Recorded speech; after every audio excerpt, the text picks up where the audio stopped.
guys, it's me, Allie. I love movies. Ever since I was a little girl, I wanted to be a film director. I wanted to be James Cameron, which is crazy how my taste has changed since I was like 10 years old. 2024 was my letterboxd year, okay? I was at the movies every single week with my boyfriend. We used to be Discount Tuesdays, and then we got AMC A-List, so it's 100% worth it. This is not an ad. Anyways, I'm going to be going through my best and worst movies of 2024. Of course, I'm not a film critic, but one thing about me is if a movie makes me feel emotions and makes me cry, you're getting 5 stars. But yeah, I'm gonna go ahead and talk about the best and worst movies that came out this year. I'm open for discussion in the comments because I am only one person and I may have analyzed the movie wrong or whatever. But if you're hating on a movie that I like, I don't wanna hear it. I don't wanna hear it.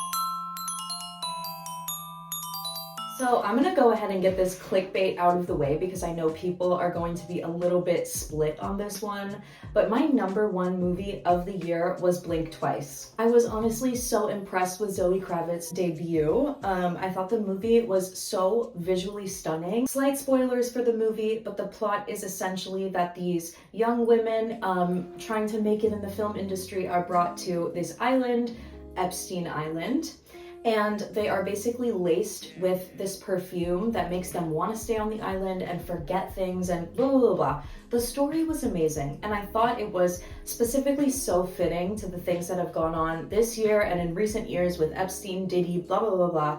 All these crazy villains. And I specifically believe that Zoe Kravitz, as being a Nepo baby and being so closely tied in the industry, that she definitely has some knowledge that us normal people don't have about this stuff.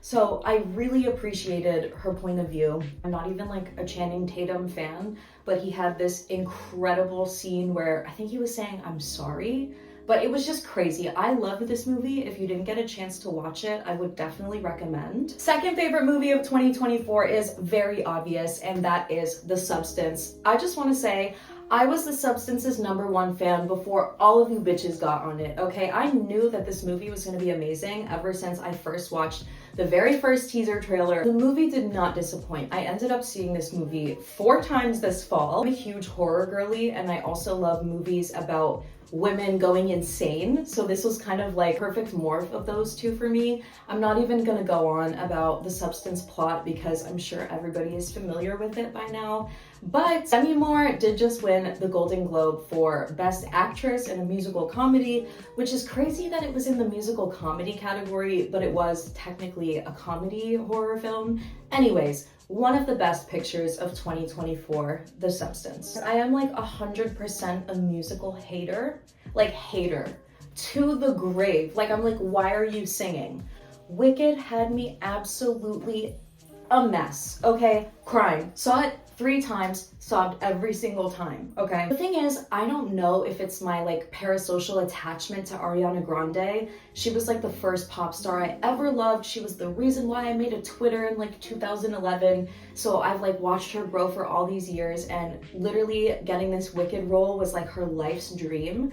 So watching it all come together, and Cynthia Erivo's performances made me tear up every single time she opened her mouth to sing. I thought the movie was beautiful. Again, I'm not even a musical fan, and this thing blew me away. So I have to mention Wicked as one of my top movies of 2024. Fourth movie in my top 10 movies of 2024 is Furiosa, a Mad Max saga. This was one of the movies I saw this year in 70mm IMAX, and it was absolutely freaking stunning, okay? The movie was insane. I'm a huge fan of Anya Taylor-Joy, and I thought her performance was absolutely amazing. So something I learned when I went to my very first film camp in New York City when I was like 15 years old, my like mentor in the film camp basically told me something like, great films are only 25% dialogue, 75% everything else, music, action, but only 25% of the film should be dialogue for it to be a good movie. And I feel like Anya Anya Taylor-Joy really represented this. She has very minimal lines, but that makes it so when she does speak, it's that much more impactful. Furiosa is definitely a highlight of the year. Number 5 film of 2024 is, of course, Challengers. This movie was amazing. One thing about me is I played tennis when I was in middle school. I have this crazy attachment to tennis, so when I heard there was going to be a Zendaya bisexual tennis movie, I was like, wait a minute, I'm seated. Obviously, this movie did not disappoint either. It was like a whole viral moment. Everybody was obsessed with Challengers. We know. One of my favorite things about this movie, 2 things actually. One is how the tennis sets of like the tennis match separate the acts in the movie. I thought that was so genius. Second of all, I'm a huge fan of 9 Inch Nails. So Trent Reznor and I think Atticus Ross. Trent Reznor is the guy from 9 Inch Nails. He's been doing the soundtrack for some of Luca Guadagnino's films, and I think he's absolutely brilliant, and the soundtrack of Challengers was literally amazing. I think everybody can agree on that. Okay, so this next movie, I admit, I was wrong, okay? Because sometimes I can be a judge a book by the cover ass bitch. And when my boyfriend wanted to watch an animated movie, I literally laughed in his face. I was like, do I look 8 years old? Like, why am I gonna watch this movie? Then I realized that was kind of mean and I should give the movie a chance. And I am so glad I did. I cannot believe this is a kid's movie because it was so profound. Essentially, it's about this robot who gets lost in like shipping or something and ends up on this crazy wild jungle island type of thing. The robot needs an objective to function, so it focuses on this little baby bird who's the runt of the litter. And it's essentially a really cute coming of age, like family story. I was weeping. I was literally weeping. Lupita Nyong'o plays the robot and she brings so much character and love and personality into the robot's voice, while also keeping it so robotic and automated, which I think is absolutely beautiful. Her performance was amazing, even though it was just voice acting. But yeah, this is definitely a must-watch of 2024. Number 7, this one's probably up for debate, but I am obsessed with Ty West and the X trilogy. So when maxxxine came out this year, I was seated, okay? The first time I watched it, there was a lot of plot to comprehend, so I understand the people who watched it at first and were kind of like, okay, this is a lot going on. The second time I watched it, everything kind of flowed together and made a little bit more sense because the movie does have a lot of action. Kills in maxxxine are so fucking good. I love them so much. I also had a chance to watch X about a month before I watched maxxxine, and it was like the perfect refresh of the backstory to see exactly how everything ties in. I think Ty West is definitely the future of film. I really love maxxxine and the X trilogy, and it was one of my favorite films of 2024. Next up is Conclave, and when my boyfriend sent me this movie, I looked it up and I was like, oh yay, religion, another historical movie. Then I went in the movie theater, I put my phone down, I gave the movie a chance. Fucking fantastic, okay? The plot twist of this movie is actually one that was a twist and I was utterly shocked. Besides that, the movie is absolutely beautiful. Essentially, it's about a bunch of Catholic priests from a bunch of different locations who are voting on the next pope. And there's a bunch of drama and tea. It's like Mean Girls, but with priests. At the end, the person that they end up choosing is such a fucking gag, okay? The movie is beautiful. My family is Roman Catholic, so when I went in, I was like, at least I'll enjoy the imagery. The imagery did not disappoint. This movie, they actually filmed in a replica of the Vatican in Rome, so no wonder it looks so fucking impressive. But yeah, this movie was definitely one of the best of 2024. Next up, I cannot make this video without mentioning Alien Romulus because it was one of the most gripping movies I watched this year. Not even a huge fan of the Alien franchise, but I have seen the original and a couple of other films. But I feel like Alien Romulus is not a linear timeline, but Alien Romulus ties everything from the movies that it references together perfectly. I loved the story. I loved Kaylee Spaney. She was completely unrecognizable compared to her Priscilla performance in 2023. Absolutely loved this movie, and I also am obsessed with my friend's review of this movie that said, the only Latina in space and she still managed to get pregnant. Last best movie of 2024 for me is I Saw the TV Glow, and now the first time I watched this movie, I did not understand it, okay? There was a lot to take in. I was confused by the pink opaque stuff in the different dimensions, It took me basically going online and reading about the director Jane's perspective and wrote this film around her experiences as a trans girl growing up, and she actually based the Pink Opaque around her experience and her relationship with Buffy the Vampire Slayer, which made the movie so much cooler to me. Like, I love when film is based on something real. Reading the director's take on the film really made a difference for me, and then when I saw it the second time, everything kind of made sense. The trans allegories made sense, the imagery tied everything together. The movie is visually stunning, and while it still is a little bit confusing to me at the end, I feel like the film is up for interpretation personally, so I also think that's really cool. Now for my honorable mentions of 2024. First of all, we have Nosferatu, which just recently came out. I watched the original Nosferatu silent film on Christmas Eve night with my boyfriend, and then the next day, my whole family and my boyfriend went to go see Nosferatu all together, so it was a great experience. I feel like the 2024 remake definitely pays homage to the silent film. I was specifically a fan of the beach scenes and replicated some tiny details that I was obsessed with. I loved the Robert Eggers kind of sexually charged twist, and I loved Lily Rose Depp's performance, of course Bill Skarsgård as well. Inside Out 2 is another highlight of this year. It was essentially like the original Inside Out, except the girl is growing up. She feels anxiety and envy for the first time, and as a 25-year-old young woman, I still related to it. I was crying, and it was a really great, heartwarming movie. Oof! Next up, this one is also up for interpretation, but Anora is one of my favorite movies of 2024.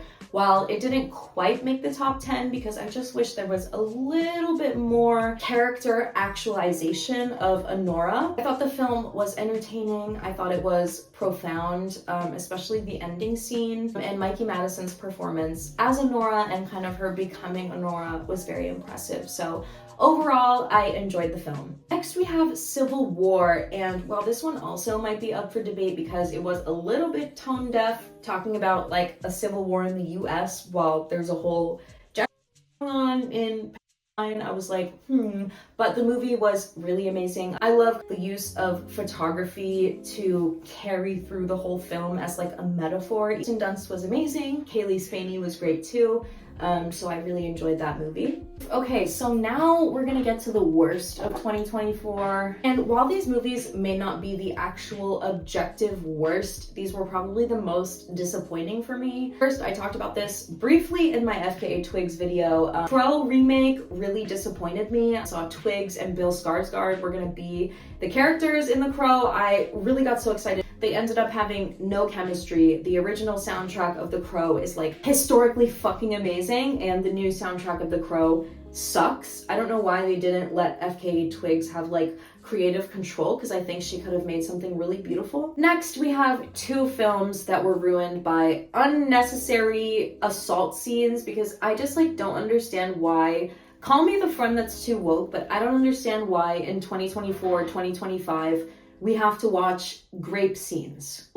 Is this not triggering for people? Why do we need to see this? I feel yes, it's something that needs to be talked about and represented, but there's so many other, I don't know. It makes me uncomfortable, and I don't like it, and it specifically ruined Kinds of Kindness for me because the scene was completely unnecessary. It took me until this year to realize that Yorgos Lanthimos is not for me. I did not like Poor Things, and I did not like Kinds of Kindness. Margaret Qualley carried in the last act. Crazy to say among this entire all-star cast, so Kinds of Kindness was very disappointing to me. Another film, unnecessary grape scene, The Brutalist. The Brutalist was lauded as the best, most stunning picture of 2024, shot on VistaVision, the first film shot on VistaVision since 1959.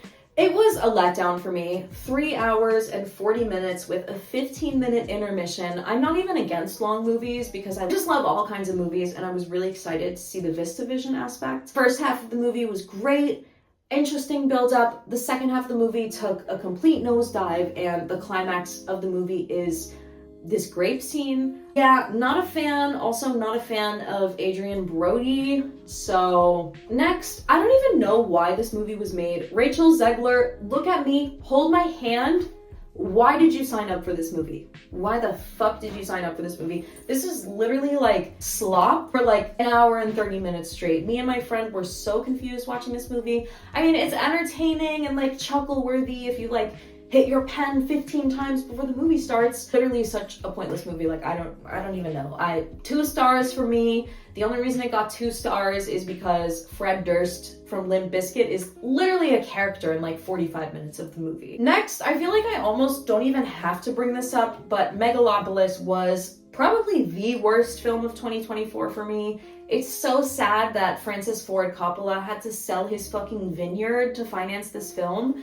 But it makes so much sense. I can see why no studio would want to take this film on. I also like look back and remember when it was like announced that Zendaya was going to be part of the film and the role that she was going to play, like imagining her in this movie, like it would have ruined her career. Like, it's such a shitty movie. So sorry, Francis Ford. I know that this is like your life's work, but it was borderline unwatchable. Last worst movie of 2024, I went to my first AMC Screen Unseen, which is where you basically buy a movie ticket and they surprise you with the movie. So the movie that I got to see was called Skincare. Let me just tell you, this movie was lukewarm and boring as fuck, and I will never go to an AMC Screen Unseen ever again. The 2 best parts of this movie was that there was an old Charlie XCX song in one of the scenes, and the main character had this cunty-ass yellow Balenciaga. That is literally all I remember about the movie. But yeah, that wraps up my best and worsts of 2024 in film. Let me know what you guys think in the comments. What are your favorite and least favorite movies? I know there's a lot of movies I didn't actually mention that kind of fell in the middle of my rankings, like Baby Girl, Long Legs, Cuckoo. I'm excited for what 2025 is going to bring us. I hope you guys all had a great new year and you're having a great start to it. I will hopefully see you guys more often this year. But yeah, thank you so much for watching and I will see you in my next video. Bye.